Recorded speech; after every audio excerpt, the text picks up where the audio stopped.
Meron na pong bagong labas na barya, no, na nasa circulation. Nasuklian lang po ako nito kanina.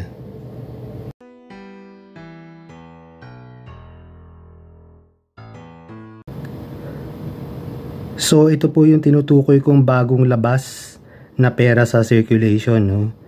1 peso coin po na year 2025. Ayan, mas malinaw po, ano.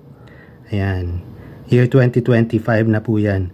So sa ngayon po, as of September 27, 2025, meron na pong dalawang denomination na nilabas ang Bangko Sentral. So matagal na po ito, no, itong 25 centavo coins na to.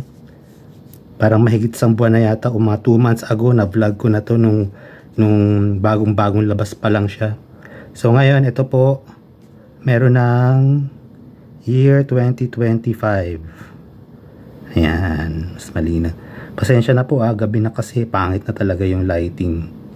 Pero excited lang ako i-vlog kasi ngayon lang po ako nakakuha ng ganito. Ayan, mas malinaw pa.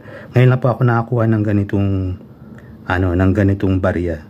So year 2025, yan, yung reverse side naman po o yung kabilang side, gamit niya is yung bagong logo na rin po ng Bangko Sentral ng Pilipinas.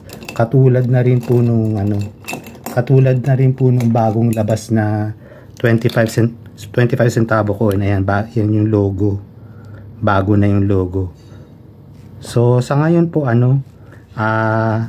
ulitin ko lang, as of today, September 27, 2025, Saturday, dalawang denomination na po ang available o nasa circulation na. At least yung pa lang yung nakikita ko, no, hindi pa, baka mamaya meron ng ibang denomination pero hindi pa ako nakakakuha. Pero sa ngayon po, ito lang po yung mga denomination na hawak ko. Yung 25 centavo, tsaka itong 1 peso coin. So yun lamang po, maraming salamat.